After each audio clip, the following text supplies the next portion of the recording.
Possible à l'homme devient possible à Dieu. Tout ce qui ne trouve pas de solution chez l'homme, devant notre Dieu, nous trouvons toujours la solution. Chers confrères dans l'épiscopat, devant la pandémie du Covid-19, gardons notre statut auprès de ce peuple. Gardons ce que nous avons reçu, le feu du Saint-Esprit auprès de ce peuple. Oui, soyons forts et puissants auprès de ce peuple. Nous ne sommes pas des évêques ramassés dans la rue.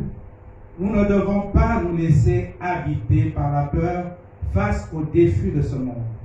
Nous savons en qui nous avons mis notre confiance. Un évêque reste un serviteur de Dieu. Il ne doit pas se laisser berner par le pouvoir. Que nous soyons en service ou retraités, nous restons évêques et donc au service de Dieu et de l'Église. Faisons notre travail qui nous a été confié. Chers confrères dans l'épiscopat, évitons le silence complice. Il vaut mieux mourir martyr que de laisser Dieu se faire insulter. Je vous le redis, quittons la peur, il vaut mieux mourir martyr que de se laisser corrompre. Ce que l'Église doit dire à haute et intelligible voix ne se dit plus à cause de la peur. Mais je vous le redis, ce que nous sommes, ils ne le sont pas. Ce que nous avons, ils ne l'ont pas. Oui, chers confrères dans l'épiscopat et vous, chers peuple de Dieu. Hier, si la fermeture des églises se justifiait, aujourd'hui, elle ne se justifie plus. Au regard de ce que nous observons chez nous et autour de nous. Et à ceux qui prennent des décisions sur la fermeture des églises, je voudrais leur dire ceci.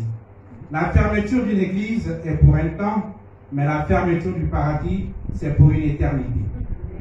Essayons de trouver une solution rapide permettant au peuple de vivre sa foi en toute sérénité et en toute quiétude. Oui, chers confrères dans l'épiscopat et vous, chers peuple de Dieu, la finale de la première lecture nous rappelle ceci. Le plan qui le chérissait, ce sont les hommes de Juda. Ils attendaient le droit et voici le crime. Ils attendaient la justice et voici les crimes. Oui, face au Covid-19, nous attendions que notre droit de pratiquer notre foi soit respecté et voici le crime qui est là, la fermeture des églises et lieux de culte. On attendait la justice, les marchés, les supermarchés, toutes les grandes surfaces, les écoles conventionnées sont ouvertes, seules les églises et lieux de culte sont fermés.